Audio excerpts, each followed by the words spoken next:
परिस्थितियां क्या हो गई कि हमसे सब अलग हो गए, हमारी विचारधाराओं को बदल करके और हमारे बीच विद्वेष पैदा करके, जात के नाम पर, धर्म के नाम पर हमको तोड़ करके पूरी तरह से नष्ट नाबूद कर दिया गया।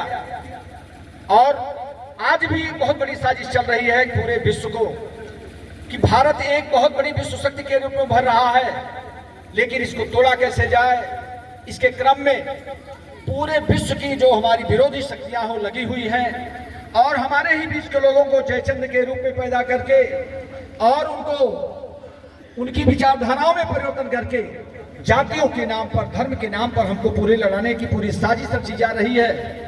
लेकिन उससे हमको सतर्क रहना होगा। और बहुत ही कष्ट की बात रही कि हमारे देश की जो शिक्षा पद्धति, जिन्होंने हमारी संस्कृति को बर्बाद किया, आज हमारे संस्कार हमारे बच्चों में, आने वाली पीढ़ियों में बड़ी तेजी से बदल रहे हैं। हम 800 साल मुगलों के गुलाम रहे, लगभग 200 साल अंग्रेजों के गुलाम रहे, लेकिन हमारे पूर्वज कितनी यातनाएं सह करके अपनी संस्कृति को बचाए रखे, अपने धर्म को बचाए रखे, अपने वेशभूषा, अपनी भाषा को बचाए रखे। लेकिन हमारा देश 1947 में आजाद हुआ। आज हम बहुत विकसित भारत का स्वप्न देख रहे हैं, लेकिन हमारी संस्कृति को पूरी तरह कुचला जा रहा है, जिसका एक प्रमुख कारण जो हमारी आधुनिक शिक्षा है। निश्चित रूप से हमें अपने बच्चों को राष्ट्रीयता की, अपने संस्कृति की, अपने पूर्वजों द्वारा बनाई गई जो हमारी परंपराएं हैं उससे पूर्ण परिचित रखना होगा। आज बड़े दुर्भाग्य की बात यह है कि हमारे अंदर जो एकल विचारधारा पैदा हो रही है, हम परिवार के साथ नहीं रहना चाहते हैं, हमारी कमजोरी का सबसे बड़ा कारण है। अभी हमारे आदरणीय मुख्य अतिथि जी ने कहा हमें अपनी मिट्टी से जुड़ना होगा, हमें अपनी जड़ों से जुड़ना होगा।